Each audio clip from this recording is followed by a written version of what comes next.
텐트를 치고 야영을 하거나 캠핑을 해보신 적이 있으십니까? 저 어린 시절 추억을 생각해 보면 부모님과 함께 계곡을 가서 거기에 텐트를 치고 거기서 이렇게 하룻밤 자고 오는 그런 시간들이 제일 많이 기억이 나는데, 그때 이제 아버지와 동생과 함께 이렇게 텐트를 치고 있으면 어머니는 이제 이렇게 버너랑 이렇게 냄비 같은 거 가져오셔서 거기다 김치찌개도 끓여주시고 이렇게 같이 밥해 먹었던 그런 시간들이 너무 그립기도 하고, 그래서 저희 아이들이 조금만 더 크면 같이 캠핑을 좀 가봐야 되겠다 그런 생각들을 종종 합니다. 그런데 캠핑이라는 게 원래 굉장히 좀 불편하잖아요. 집에서 먹고 자고 하는 것보다는 아무래도 불편할 수밖에 없는 그런 환경인데, 그래서 요즘은 글램핑이라고 하는 그런 문화가 좀 생겼죠. 큰 텐트 같은 집 안에서 집에서 누릴 수 있는 거의 모든 것들을 다 갖춰놓고 캠핑을 하는 그런 문화가 생겼습니다. 그래서 막 땀 흘려서 텐트를 칠 필요도 없이 다 돼 있는 곳에 고기 정도 사가지고 이렇게 같이 해먹는 그런 문화도 많이 있는데, 그래도 집에서 먹고 자고 하는 것보다는 아무래도 불편할 수밖에 없죠. 이 불편한 캠핑을 사람들은 왜 하는 걸까요? 그 불편함이 오히려 낭만이나 행복이나 추억으로 느껴지곤 하는 이유는 무엇일까요? 아무래도 그 캠핑이 가지고 있는 자발성과 유한성 때문이 아닐까 싶어요. 이게 무슨 말이냐면, 내가 직접 내 의지로 선택했다는 것이고, 그리고 그 생활이 영원하지가 않다는 것 때문에 오히려 잠깐의 불편함은 추억이 되는 거죠. 만약에 텐트를 치고 2박 3일 야영을 한다 그러면 그건 추억이 되겠지만, 23년을 거기서 살아야 된다 그러면은 그건 더 이상 추억이 아니겠죠. 캠핑이 주는 불편함과 불편함이 또 다른 즐거움이 되는 이유는 내가 직접 그걸 선택했고 끝이 있다는 이유 때문일 수도 있겠습니다. 선생님께 기합 받느라고 학창시절 운동장 5바퀴를 뛰면 괴롭지만, 친구들과 축구하면서 운동장 10바퀴에 해당되는 거리를 막 뛰는 거는 굉장히 즐겁잖아요. 그러니까 내 의지와 상관없이 뭔가를 하는 게 아니라 내가 선택해서 어떤 끝을 가진 어떤 고생을 하는 거는 또 다른 추억으로 여겨지기도 하는 것이죠. 근데 만약 당장 내일부터 언제까지가 될지 모르는 시간 동안 나의 의사나 의지와 상관없이 계속해서 계곡이나 산속에서 살아야 된다면 굉장히 느낌이 다를 수밖에 없습니다. 오늘 본문의 이스라엘 백성들이 지금 그런 상황이거든요. 그들은 미디안 족속을 피해서 산에 올라가서 거기서 웅덩이와 굴을 파가지고 거기서 생활을 하고 있었습니다. 오늘 1절과 2절 말씀을 다시 한번 읽어보겠습니다. 이스라엘 자손이 또 여호와의 목전에 악을 행하였으므로 여호와께서 7년 동안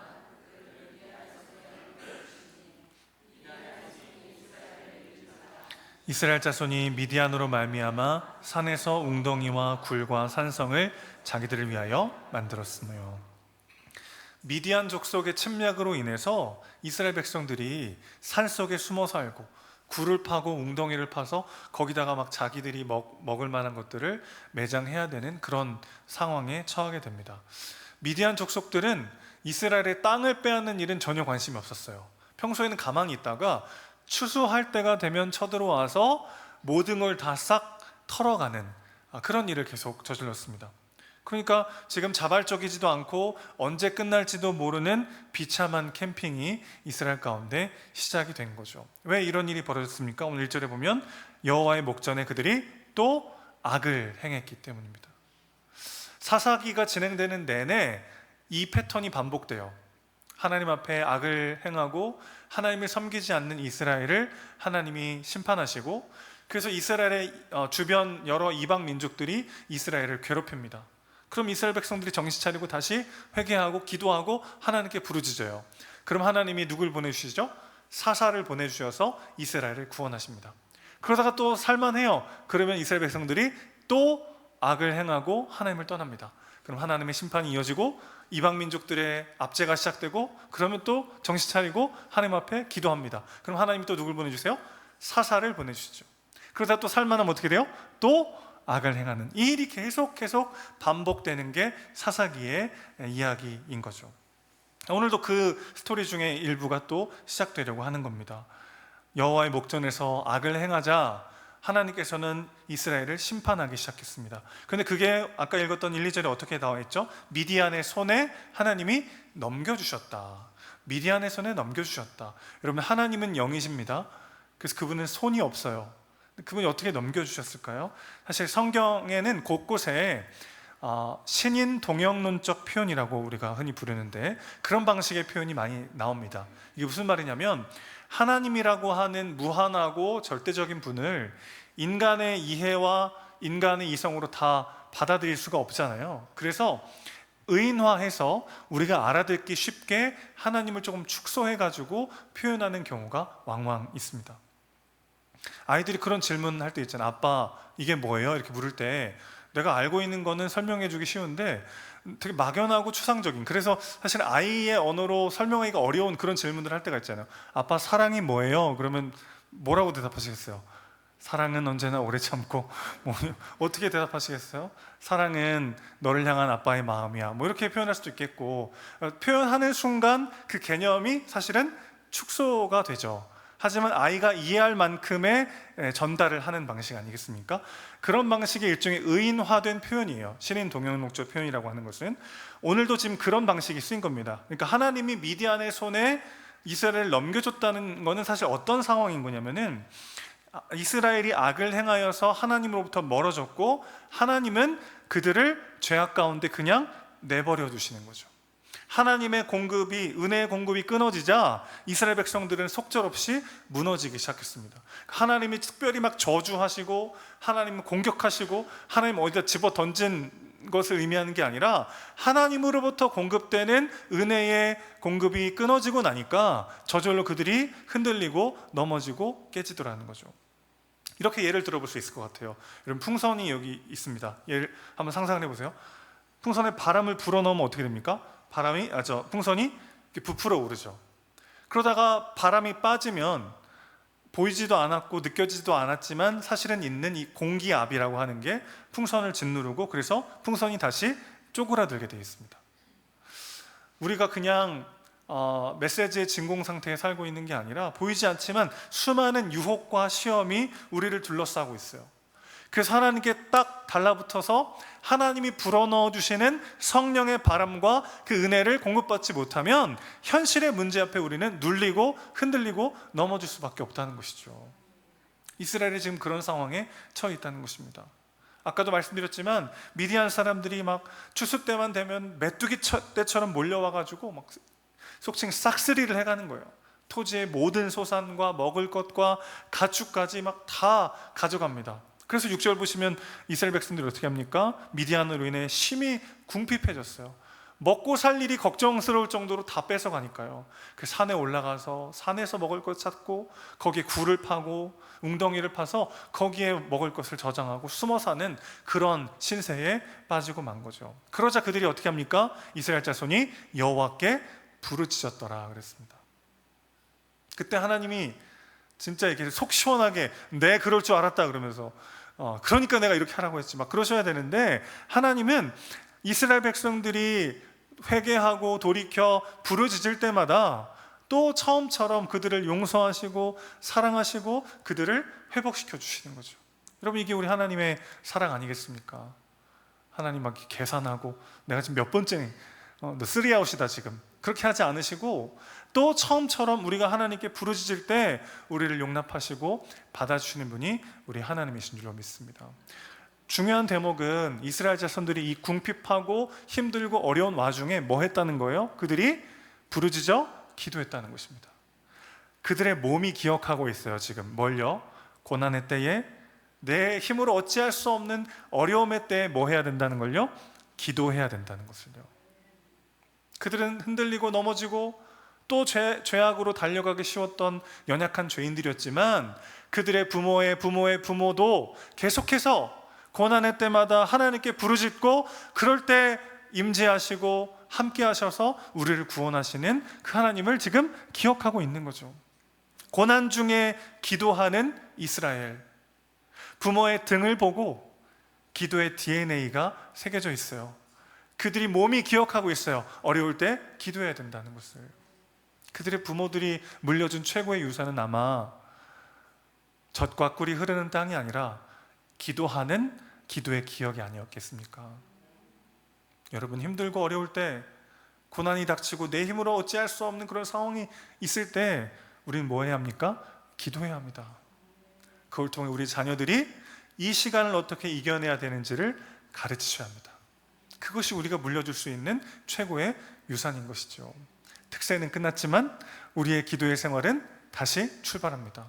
기도하며 하나님께 부르짖을 때 언제든 처음처럼 우리에게 오셔서 우리의 손을 잡으시고 다시 일으켜 세우시는 그 하나님의 은혜를 경험하는 우리 모두가 되시기를 주님의 이름으로 축원합니다. 자, 이렇게 이스라엘 백성들이 하나님께 부르짖고 기도하면 그 다음은 어떤 일이 벌어져야 되죠? 원래 하나님이 누구를 보내주십니까? 사사를 보내주셔야 되잖아요. 그게 사사기의 전형적 패턴입니다. 이스라엘 죄를 짓고 심판당해 이방인들에 의해서 어려움을 겪으면 회개하고 하나님께 부르짖습니다. 그럼 하나님이 사사를 보내주세요. 이게 계속 반복되는 패턴인데, 그래서 이번에도 하나님이 이제 기드온을 부르시고 기드온을 통해서 미디안을 물리쳐 주시고 이스라엘을 구원하십니다. 그런데 그 전에 사사를 보내주시기 전에 먼저 선지자를 보내서 하나님의 말씀을 전해주십니다. 사사가 아니라 설교를 먼저 이스라엘 백성들 앞에 하고 있는 거예요. 왜 그러셨을까요? 절망적인 상황 속에서 지금 미디안의 약탈로 인해서 이스라엘은 정말 많은 것을 잃어버린 이 절체절명의 위기 앞에서 하나님은 사사가 아니라 말씀을 먼저 보내셨단 말이죠. 그들이 잃어버린 것 중에 가장 중요한 것은 사실 하나님이었기 때문이죠. 왜 사사를 보내기에 앞서 선지자를 통해 설교 말씀을 먼저 보내셨습니까? 현실보다 상실이 더 본질적인 문제였기 때문이죠. 하나님을 상실한 본질은 보지 못하고 눈앞의 현실만, 당장에 마주한 어려움에만 시선이 향해 있는 이스라엘 백성들을 깨우시기 위해서 하나님은 말씀을 먼저 보내서 선포해 주신 것이죠. 여러분, 우리가 넘어지고 흔들리는, 그래서 일어나야 힘을 얻지 못하는 그 낙심 가운데 처하게 되는 여러 이유가 있죠. 여러 상황이 있습니다. 그런데 가장 본질적인 문제는 우리가 진짜 무엇을 잊어버렸는지, 정말 우리가 무엇을 잃어버렸는지 제대로 파악하지 못할 때 있다는 거예요. 구체적으로 하나님께서 다시 기억하기 원하시고 다시 마음에 새기기 원하셨던 것이 무엇일까요? 우리 8절부터 10절까지 좀 길지만 같이 한번 읽어보겠습니다. 8절부터 10절입니다. 여호와께서 이스라엘 자손에게 한 선지자를 보내시니 그가 그들에게 이르되 여호와께서 이같이 말씀하시기를 이스라엘의 하나님 내가 너희를 애굽에서 인도하여 내며 너희를 그 종되었던 집에서 나오게 하여 애굽 사람의 손과 너희를 학대하는 모든 자의 손에서 너희를 건져내고 그들을 너희 앞에서 쫓아내고 그 땅을 너희에게 주었으며 내가 또 너희에게 이르기를 나는 너희의 하나님 여호와이니 너희가 거주하는 아모리 사람의 땅의 신들을 두려워하지 말라 하였으나 너희가 내 목소리를 듣지 아니하였느니라 하셨다 하니라. 아멘. 여러분, 현실보다 상실이 더 중요합니다. 어떻게 하면 이 현실을 벗어나느냐보다 더 중요한 건 진짜 내가 잃어버리고 잊어버린 것이 무엇인지를 다시 상기하는 것입니다. 이스라엘이 잊어버린 건 뭐죠? 그들을 애굽에서 구원하신 하나님을 잊어버렸어요. 그들이 어떻게 구원받아 어떻게 이 자리까지 왔는지를 그들은 지금 새카맣게 잊어버리고 있습니다. 그리고 가나안에서 만나게 되는 모든 이방 나라와 그들의 신들을 두려워하지 말라고 하는 하나님의 말씀을 그들은 잃어버리고 말았어요. 구원의 하나님을 잊어버리고 나에게 부어주셨던 지난 은혜들을 다 잊어버린 채 오늘 나를 살게 하는 생명의 말씀도 잃어버리자 이스라엘은 너무나 허망하게 미디안 족속에게 짓밟히고 만 것이죠. 지금까지 나를 인도하시고 지키시고 구원하신 하나님을 기억할 때 눈앞의 문제가 작아지기 시작합니다. 오늘 여기 나에게 주시는 생명의 말씀을 붙잡을 때 또 하루를 살아낼 수 있는 힘을 얻게 될 줄로 믿습니다. 현실보다 중요한 건 그래서 언제나 상실이에요. 하나님께서 내게 주신 은혜, 그 구원의 역사를 다 잊어버리고 오늘 나에게 선포하시는 그 생명의 말씀을 잃어버릴 때 우리는 또다시 흔들리고 넘어질 수밖에 없는 연약한 존재들인 것이죠. 여러분, 똑같은 현실을 눈앞에 두어도 말씀을 듣고 하나님이 내게 부어주시는 은혜를 다시 상기한 채로 그 현실을 보면 전혀 다르게 보일 때가 있습니다. 작년 이맘때죠. 1년 정도 좀 지났네요. 우리가 이 신남리로 이사한 바로 그 주일에 이제 어느 정도 정리를 마치고 컴퓨터를 사용해야 돼가지고 컴퓨터를 키려고 봤더니 행정사무실에 있는 컴퓨터 연결선이 없어진 거예요. 컴퓨터 연결선이. 그래서 이거 어디 갔나 막 한참을 찾는데 여기를 찾아보고 저기를 찾아봐도 없는 겁니다. 그래서 빨리 일도 처리해야 되고 이렇게 뭐 해야 될 게 많은데 지금 어디 갔지 막 찾고 찾다가 지쳐가지고 제가 막 너무 막 짜증이 나더라고요. 대체 어디 있는 거야 막. 그런데 그 똑같은 상황 속에 이렇게 그 가운데 여기 마당에 이렇게 턱하니 그냥 대체 어디 있는 거야 하고 있는데 문득 아니 개척교회를 했는데 여기도 찾아봐야 되고 저기도 찾아봐야 될 정도로 교회가 이렇게 큰 게 얼마나 감사한지 그런 마음이 이렇게 몰려오는 거예요. 우리 교회가 30평밖에 안 돼가지고 눈 뜨면 바로 여기 있으면 다 보이면 이런 고생할 필요도 없는데 여기도 공간이 있고 저기도 공간이 있고 저기도 찾아봐야 되고 여기도 찾아봐야 될 정도로 하나님이 우리에게 이렇게 좋은 공간을 허락해 주셨다라고 하는 은혜가 새삼 다가오는 거죠. 그랬더니 우리를 부르시고 우리를 함께하게 하시고 여기 있게 하셨던 그 모든 하나님의 은혜의 순간들이 다 기억이 나는 거예요. 어느 것 하나 내 능력과 내 실력으로 내가 막 애쓰고 힘써서 된 게 아니라 하나님이 강권적으로 임재하시고 하나님이 부르시고 하나님이 인도하셔서 내가 여기 있다는 사실이 막 몰려오기 시작했습니다. 전 지금도 요즘도 가끔 이렇게 마당에 혼자 이렇게 멍 때리며 산을 보고 우리 교회 건물을 이렇게 봐요. 하나님께서 어떻게 이런 일들을 행하셨는가를 기억하기 위해서 그 눈으로 오늘의 문제를 보잖아요. 오늘의 문제가 너무 작게 느껴집니다. 여러분, 하나님이 여러분을 이 자리에 앉혀 놓으신 것까지가 제일 어려웠어요. 우리가 구원받는 일이 제일 어려워요. 하나님께는. 그 다음 문제는 너무 작은 문제예요. 여러분 생각해 보십시오. 우리가 어떻게 여기 앉아 있죠? 우리가 어떻게 하나님을 내 아버지로 내 구주로 영접하고 그분을 믿고 여기 있게 됐죠? 정말 놀라운 일 아니겠습니까? 저도 늘 하나님을 의심했어요. 내가 모태신앙으로 자라서 이게 세뇌된 게 아닐까? 그래서 막 질문하고 고뇌하고 막 의심하고. 그런데 하나님이 믿어져. 하나님이 말씀으로 천지를 창조하시고 나의 모든 죄를 대신 그리스도께 뒤집어 씌우시며 나를 하나님의 자녀로 하나님 나라의 상속자로 부르시고 사랑하시고 완성하신다는 그 말도 안 되는 이야기가 믿어져요. 이게 기적 아니겠습니까? 하나님께는 거기까지 우리를 인도하시는, 여러분을 지금 이 자리에 앉혀놓는 데까지가 제일 어려웠지 앞으로는 너무 쉬운 일이에요. 그분이 나를 구원하시고 그분이 나를 은혜 안에 여기 있게 하셨다는 것이 우리가 앞으로 직면하게 될 그 모든 문제를 너무나 작은 문제로 만들게 될 것입니다. 현실보다 그 현실을 지금 내가 살아내고 있다는 그 은혜 안에 있다는 바로 그 부르심의 사실이 더 중요한 것이죠. 사랑하는 여러분, 하나님이 부어주시는 은혜와 말씀을 가득 담아 믿음의 눈으로 바라봐야 하는 삶의 자리가 있습니다.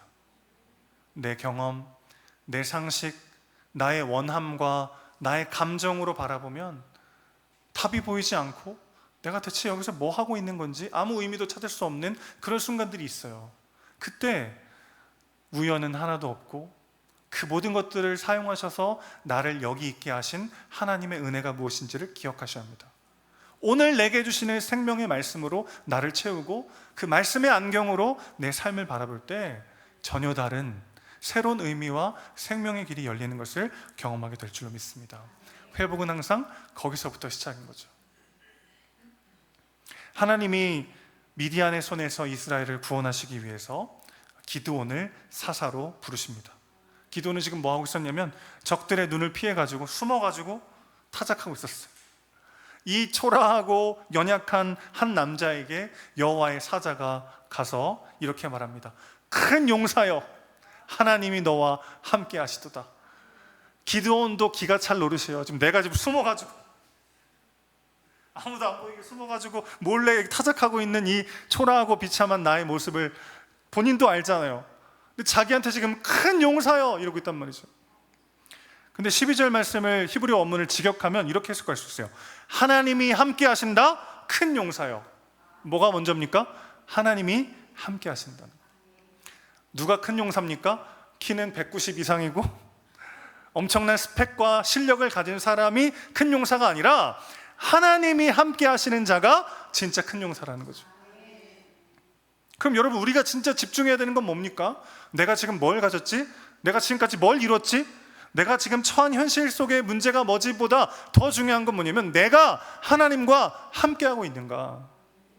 주님께서 내게 주신 말씀들이 기억나고 지금까지 보여주신 그 은혜에 감사하며 그 말씀 따라 내 삶을 내어 던질 준비가 되어 있는가. 그것이 사실은 가장 중요한 것이죠. 오늘 처한 상황과 현실을 보고 무너지는 게 아니라 그것 때문에 내가 겪고 있는 그 상황을 함부로 결론 내리는 것이 아니라 그 모든 것 가운데 하나님이 함께하고 계시고 그래서 나의 삶을 완성하시는 그 사랑 안에 내가 있다는 것을 기억하는 우리 모두가 되시기를 주님의 이름으로 축원합니다. 여러분, 기드온은 그냥 소심한 필부에 불과했어요. 포도주 틀에 들어가서 곡식을 터는 기드온의 모습을 생각해 보세요. 얼마나 참 초라합니까? 그 하나님이 기드온에게 와서 너는 큰 용사다, 너를 통해 미디안에서 이스라엘을 구원할 것이다 약속하시는데 그 약속을 못 믿어요. 소심해가지고. 그래서 표징을 구합니다. 그 유명한 양털 표징이요. 한 번은 양털만 젖게, 한 번은 양털 빼고 다 젖게, 소심하게 2번이나. 그런데 그런 기드온을 하나님은 끝까지 그의 수준에 맞게 응답해 주시고 손잡아 주시고 이끌어 주시는 거죠. 기드온이 큰 용사였고 기드온이 엄청난 사람이어서가 아니라 그와 함께 하시는 하나님이 전능하시기에 기드온은 그 상황을 살아내고 지나가고 승리할 수 있었던 것이죠. 근데 지금 기드온은 여전히 하나님보다는 현실을 더 바라보고 있는 거예요. 그래서 하나님께 막 따져 묻습니다. 13절 보시면 하나님이 함께 한다면 어떻게 이런 일이 있습니까? 이렇게 되묻고 있어요. 하나님은 기드온에게 뭐라고 말씀하세요? 내가 너와 함께 할 것이다. 근데 기드온이 뭐래요? 하나님이 함께 한다면 왜 이런 일이 있습니까? 이렇게 따져 묻는 거죠. 이스라엘의 죄는 생각하지 못하고 편협하게 자신의 상황을 중심으로 하나님을 재단하고 있는 거죠. 그는 하나님이 이스라엘을 버렸다고 생각했지만 사실은 이스라엘이 하나님을 버린 것이죠. 내가 이해되지 않는다면 하나님의 선한 뜻은 존재하지 않는 것처럼 불평과 원망과 두려움에 빠지곤 하는 것이 우리들의 모습 아니겠어요? 그러나 여러분, 어제나 오늘이나 내일이나 변함없으신 분은 누구십니까? 하나님이시죠. 변하지 않는 하나님을 중심으로 나의 현실을 해석해야지 내 현실을 기준으로 하나님을 판단해서는 안 되는 거죠. 여러분, 변하지 않는 것으로 변하는 것을 판단하고 재단해야 되는 거 아니겠습니까? 나침반을 보고 방향을 결정해야죠. 해가지고 이렇게 가서는 길을 찾을 수 없어요. 내 감정, 내 경험, 내 실력, 내 인격은 늘 이리저리 흔들리고 변화무쌍한, 판단할 수가 없는 것 아니겠어요? 하나님만이 변하지 않는 분이시죠. 그분을 기준으로 나를 보고 현실을 봐야 되는데 우리는 현실을 보고 하나님을 판단해요. 이런 일이 있다는 건 하나님이 날 사랑하지 않는 거야. 이런 어려움이 있다는 건 하나님이 날 떠났다는 거야. 아니죠. 하나님을 중심으로 오늘을 해석하셔야 합니다. 변하지 않는 하나님을 중심으로 오늘 내가 처한 현실을 해석해야 된다는 것이죠. 전능하신 하나님이 나를 사랑하시고 나와 함께 하시는데도 왜 이런 어려움이 있을까? 우리가 다 이해할 수 없어요. 근데 우리가 분명 붙잡고 생각해야 되는 2가지가 있습니다. 첫 번째는 이 고난의 때에 죄에서 돌이켜 하나님 한 분만을 의지하게 하려는 하나님의 거룩한 뜻이 있다는 것이고, 2번째는 이 고난을 통과하여 더 큰 축복과 은혜의 자리로 가는 길이 되게 하시는 분이 우리 하나님이시라는 것입니다. 이 둘 중 하나를 내 마음대로 결론 내려서는 안 되는 거죠. 이런 고난이 있는 거 보니까 하나님이 내 죄 때문에 나를 치시는구나, 하나님 나를 버리셨구나, 이런 어려움이 있는 거 보니까 하나님이 나를 정말 저주하시는구나, 그렇게 함부로 판단해서는 안 되죠. 그러나 동시에 이 고난은 내 죄와 상관없어, 여전히 내 방식, 내 감정, 나만의 삶의 태도에 빠져 있어서도 안 되는 것이죠. 어려움의 시간은, 낙심과 고난의 시간은 내가 하나님보다 더 사랑했고 하나님보다 더 의지하던 것이 무엇인지를 돌아보고 그 모든 것을 통해서 우리에게 더 좋은 것을 주기 원하시는 하나님을 기대해야 하는 그런 시간인 것입니다. 하나님의 주인 되심을 고백하고 있지 않은 영역이 무엇인지를 돌아보면서 동시에 하나님이 오늘 현실 너머에 준비하고 계신 축복은 무엇인지를 기대함으로 오늘 하루를 살아가야 하는 것이죠. 이렇게 정리할 수 있겠어요. 죄로부터의 돌이킴과 소망을 품은 기다림이요. 다시 한번 말씀드릴게요. 죄로부터의 돌이킴과 소망을 품은 기다림이 우리의 모든 시간들의 모습이어야 할 줄로 믿습니다. 이것이 이해되지 않는 상황 가운데 우리가 가져야 할 두 가지 마음의 태도인 것이죠. 기드온이 사명을 감당하기 전에 먼저 해야 됐던 일이 있습니다. 자기 집안에 있던 바알과 아세라의 제단을 부수는 일이었어요. 하나님은 기드온에게 너의 우상을 찍어버리라고 명령하십니다. 여러분, 하나님이 우리를 사랑하시고 있는 모습 그대로 용납하시지만 우리 안에 있는 우상은 절대 용납하지 않으세요. 하나님은 우리의 상처를 보시고 위로하시고 치유하십니다.